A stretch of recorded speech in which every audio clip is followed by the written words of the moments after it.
बगैर टोपी के नमाज पढ़ना यानी खुले सर नमाज पढ़ना कैसा है। मोहतरम दोस्तों, आजकल ये फैशन बन चुका है कि हर कोई आता है और बगैर टोपी के यानी खुले सर नमाज पढ़ता है। तो बगैर टोपी के खुले सर नमाज पढ़ना फतवा रहीमिया में ये मसला मौजूद है कि बगैर टोपी के खुले सर नमाज पढ़ना मकरूह है, यानी नापसंदीदा अमल है।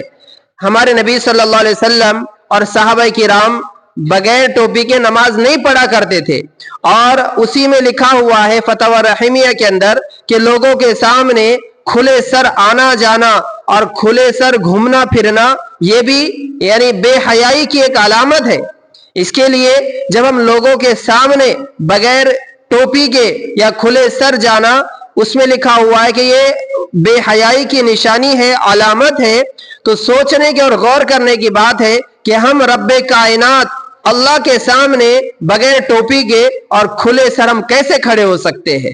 इसके लिए बगैर टोपी के नमाज पढ़ना ये मुफ्तियान किराम ने लिखा है कि मकरूह है।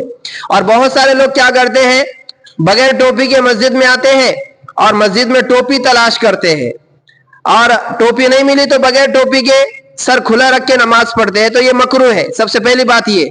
और दूसरी बात ये, मस्जिद की टोपी पहनना यह भी मुनासिब नहीं है, क्योंकि सर को सिर्फ नमाज के हद तक ढांपना और बाद में हमेशा खुला रखना यह भी मुनासिब नहीं है।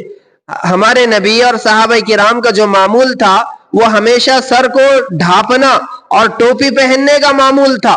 हमारा क्या मामला है कि सिर्फ नमाज की हद तक हम आते हैं और टोपी पहनते हैं, जैसे ही नमाज हो गई मस्जिद के बाहर चले गए, टोपी निकाल के फेंक दी, हमने टोपी निकाल के रख दी। या जो हमारे पास रुमाल होता है वो नमाज की हद तक हम बांधते हैं सर पर और बाद में निकाल के रख देते हैं। हालांकि हमारे नबी और सहाबा किराम सर को हमेशा ढांप कर रखते थे, यानी टोपी का एहतमाम करते थे। हमारे नबी अलैहिस्सलाम इमामे का एहतमाम करते थे। तो हम सबको भी चाहिए कि नमाज में भी और नमाज के अलावा भी टोपी का एहतमाम करने की कोशिश करें। अल्लाह पाक हम सबको समझने की और इस मसले पर अमल करने की तौफीक नसीब फरमाए।